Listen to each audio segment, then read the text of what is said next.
네, 어제 광주에 있는 아파트 신축 공사 현장에서 건물 외벽이 무너진 사고. 당시 현장 작업자 가운데 현재까지 6명의 연락이 끊긴 상태입니다. 추가 붕괴 우려로 우선 드론과 구조견이 수색 작업을 벌이고 있습니다. 현장에 나가 있는 취재기자 연결하겠습니다. 김민성 기자. 네, 광주 아파트 외벽 붕괴 사고 현장입니다. 네, 붕괴 사고 이튿날입니다. 현장 상황 어떻습니까? 네, 현장은 어제와 마찬가지로 출입이 통제되어 있습니다.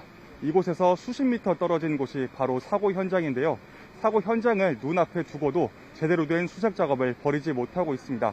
바로 추가 붕괴 우려 때문입니다.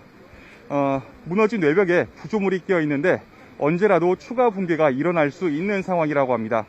아파트 외벽에 붙은 140m짜리 타워 크레인도 넘어질 가능성이 있어 위험합니다. 크레인 높이를 고려해서 소방당국은 이 일대 주거지와 상가 주민들을 대피시켰습니다. 어제 신축 아파트 건설 현장에서 일했던 작업자 가운데 현재 6명이 연락이 끊긴 상태인데요. 안타깝게도 소재가 파악됐다는 소식은 아직 들리지 않습니다.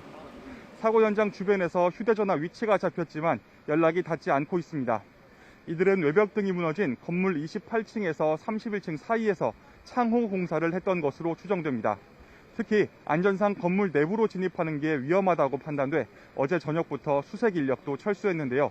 소방당국은 국토안전관리원과 함께 아침부터 드론 2대를 사고 현장에 띄웠습니다. 사람이 있는지 확인하고 안전 여부를 진단하기 위해서입니다. 이를 바탕으로 구조인력 투입 여부를 결정할 계획입니다. 또 현장에는 구조견 4마리를 투입해 수색 작업도 벌이고 있습니다. 네, 김민성 기자, 사고 원인과 관련한 조사는 어떻게 이루어지고 있습니까? 네, 어제 사고가 난 게 어제 오후 3시 45분쯤인데요.